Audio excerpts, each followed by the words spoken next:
Pernah nggak kita merenung kenapa sih manusia yang disebutkan oleh Tuhan menjadi wakilnya di muka bumi ini? Jadi di Al-Quran surat Al-Ahzab ayat 72 disebutkan bahwa Allah menawarkan sebuah amanah, sebuah tugas suci dan tanggung jawab moral kepada alam semesta ini. Namun mereka semua menolak, bukan karena mereka membangkang, tetapi karena mereka tahu betapa beratnya konsekuensi di balik tugas tersebut.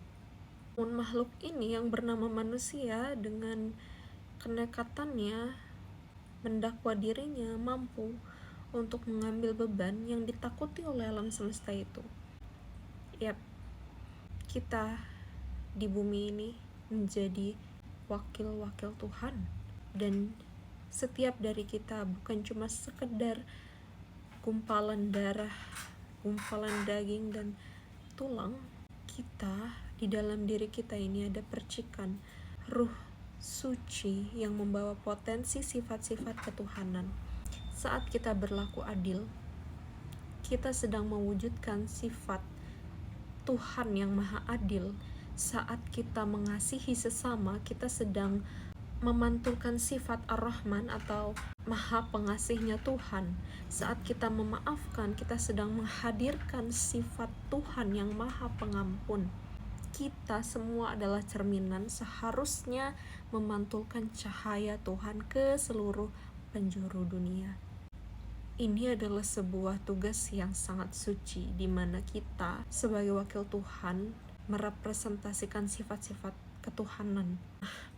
Inilah yang membuat kita jadi mulia jika mampu, dan membuat malaikat diperintahkan untuk sujud kepada ayahanda kita Nabi Adam.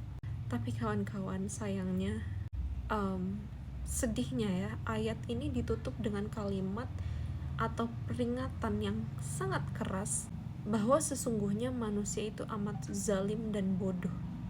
Kenapa? Karena seringkali setelah kita menerima mandat yang begitu besar, kita lupa. Kita tersesat dalam ego yang terlampau tebal. Kita bangun dinding keangkuhan, merasa bahwa jabatan itu adalah jalan kita menuju kekayaan, jalan kita menguasai sesuatu. Kita menganggap jabatan itu bukanlah amanah, tapi bagaimana caranya kita bisa mengambil keuntungan yang sebanyak-banyaknya dari situ, dan tidak peduli jika itu menginjak-injak sesama. Kita terjebak dalam pusaran nafsu yang tak kunjung usai. Dan ketika itu terjadi, kita mengkhianati janji kita kepada Tuhan untuk merepresentasikan sifat-sifat ketuhanan di bumi ini. Kita mengkhianati tugas ini.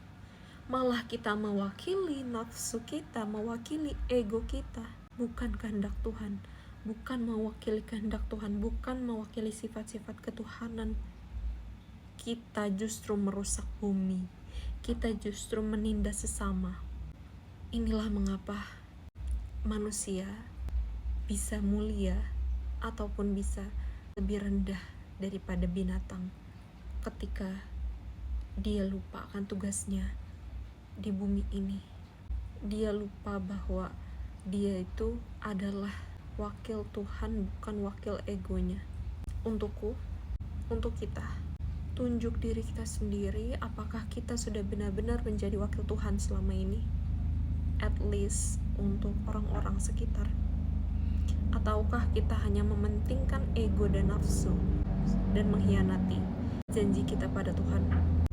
Tugas kita berat, bukan hanya mengikis ego, tapi juga merepresentasikan, tapi juga menyebarkan cahaya ilahi. Karena di hati kita ada, kita punya, dan semoga yang memimpin kita bukan ego tapi cahaya ilahi itu.